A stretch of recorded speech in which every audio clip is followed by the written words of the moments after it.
What the film? Nikki said she just thought of you like her little brother, or and she like friend zoned you. And look, that may suck to hear, but I just think you gotta know because I don't know. I think she has some kind of ill intentions or. All right, one of the biggest movies probably of this summer and probably of the year that totally turned heads, came out of nowhere, is Curry Barker's Obsession. Now, I saw this in theaters three different times because that's how good it was. But you just recently watched it. I'm late to the game. I just watched it the other night. Me and Shelby watched it. It came up on Peacock. She found it. She was like, "Oh, we have to watch this." I've been meaning to watch it for a very long time. I've heard a lot about it, and man, super impressive, right? Wow. Um, Indy is this? That's the girl's Very, name. um, Indy Indy Neveready. Neveready. Holy shit, she killed that role. I mean, and that role comes once in a lifetime, right? She's a young actress. You have to think you get the script. All right, yeah, let me give this a go. And she just nailed it. I don't even know where that came from. Uh, Kudos, 100% to her. I'm thinking she's gonna have a good career moving forward. I don't know. I don't know if this is weird to say, but I felt like she got sexier as she got crazier in the movie. She became more and more interesting as a character, and you're like, wait, what? Um, so I thought it was fantastic. I know when you first originally told me, I never heard of this movie before you brought it up. It sounded exactly like a Tales from the Crypt episode with Andrew McCarthy. I think one of the Brat Pack kids. He's in this episode of Tales from the Crypt where he gets a potion, gets this girl to fall in love with him, and then obviously it's a huge mistake. This is very, very similar. It takes it to a whole nother level, though. I mean, I thought the shots were great. I noticed a lot too. They're using this. There's this new thing in filmmaking with these new lenses where everything in the background is out of focus. I mean, everything. There's so many scenes in this movie where you're just looking at the two subjects. Everything's out of focus, Yeah. and that's a big thing now. Like a lot of movies are having that style, which is great. It's still a great style. I thought the guy was great. The main character was so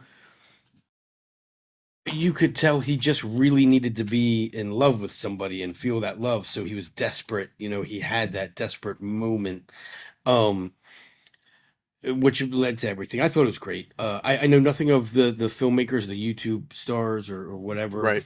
Shelby knows them. You know them. I knew nothing about that at all. Just coming in this blindly and blankly, I thought it was a fantastic movie. It's their first movie, is that or his first movie? So yeah, this is like their first like feature, but they've done like short films before and horror stuff. Yeah, And obviously, they kind of come from the Key and Peele world. They do a lot of sketch comedy, like really funny stuff, and then they tackled horror, which is yeah. It was great. She nailed it. There were so many scenes of her, in the darkness, which I thought was just brilliant. I mean, she was great. The whole thing was just crazy, right? Everything that she did just kept elevating and kept elevating. yeah, Was some of it obvious? Yes, from a horror perspective, like you're like, okay, this person's gonna get killed. But that's still good. If the audience is in on it, it's still good. Do you know what I mean? 100%. And Um, I think it's just like I don't really know how to explain the feelings I have, but it's just like when you see a performance that's like really like I don't want to say cringe, but like the Bear, the main guy, his name is Bear in the yeah, movie. Like he's such a cringy person, but he yeah, plays it so good, and it's like you feel bad for him, but then you're like, nah, you just messed up someone's entire life. Like you're like Bear's essentially he's the real villain of the story. Um, yeah. because even He's after so he kind of desperate. knows, it's like, and then they have this whole conversation in the bed where she's unconscious, but her subconscious is talking to him.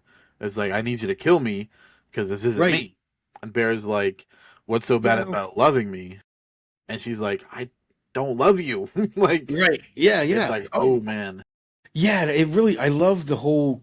There was the phone call right to the company, which is great, and the And company wasn't actually, helping at all. the guy on the phone is Curry Barker, the director. I don't know Oh, if you he's know the that. director. Nice. Okay. Yeah. So yeah, and just like if you call a company today, nobody on the other end's Right. helping you do shit. So,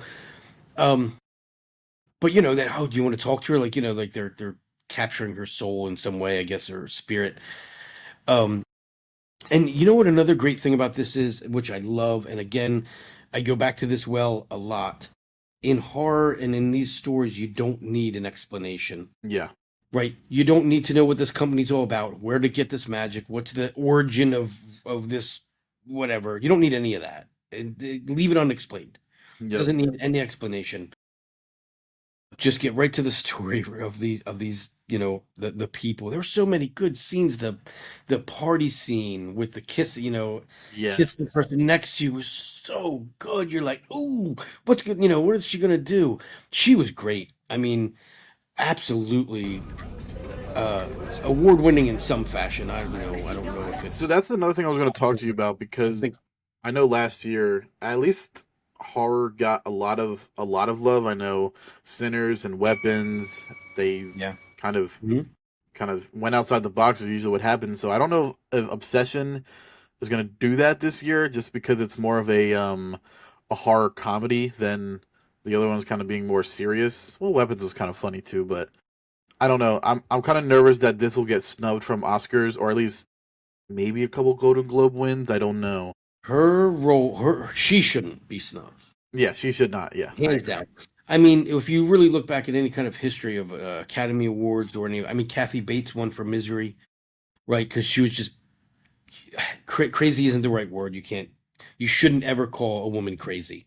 Okay, Right. so we're gonna avoid that uh, aspect. But so out of the norm, right? Yeah. Her role, her absolute, and I'm gonna say crazy, I guess, but her complete off the wall stuff in this movie reminds me. So there's another movie that you need to watch called A Woman Under the Influence by John Cassavetes, which is he's the type of filmmaker who would just it was all improvised. He would just tell the cameraman, follow the action, no matter what happens, just capture it, and tell the actors, here's what's going on, just act it out, just do it, go. And there's a movie called A Woman Under the Influence, which is the female actress in this is having mental issues, right? And everybody's trying to calm her down, but she's just completely irrational and outrageous and hard to deal with. And in this movie, uh, man, she did so great in Obsession. It was like I said, it wasn't necessarily cringe, but it was just like when you knew he did something wrong or something off-putting, you immediately, right in your head, you were like, "Well, she's gonna be pissed. Right? Yeah. Like, she's gonna do something here." It's the And it was part great. where obviously him and his buddy are driving and he's like, "Oh, there's a party happening, but like you can't Yeah, invite her." He goes back to the house, is like, "Hey, we're going to this party." It was like, "Oh, okay, I'll get ready soon." It was like, "No, it's just a boys' party." uh, Shower turns off. And you're like, "Oh yep. shit, this is not going to go Right. well." You're like, "Oh man, you asshole." No, it was great. She was so great. I think yeah that she had such a charisma to her. Well, Absolutely, some sort of awards again, should be this was, I think, if I could be wrong, but I think it was a $700,000 budget. yeah. It was not Yeah. even made for $1 million, which Right. is nowadays is like you have to spend millions of dollars on film. I would have so many questions for the filmmaker as far as, what really did they use? I mean, lights are some movies, the lighting alone is $700,000. You know what I'm saying? The cameras used, and obviously he used people under scale but who probably made the movie. It wasn't, Yeah, you know, if I'm being honest, like from interviews that I've seen and have heard from, I'm pretty sure like this was such a unique set to be on because some of the actors were doing crew work and most of it was, well, the whole thing was indie. Like this well, is that indie that sounds filmmaking at familiar, doesn't it? literally.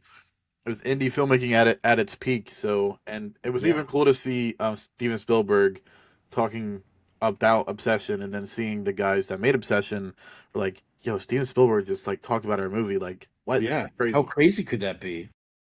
I mean, like no lie, if you and me got wind, hey, uh, Martin Scorsese just Right? something about Little Detectives, we'd be like, I'm gonna shit myself. Literally.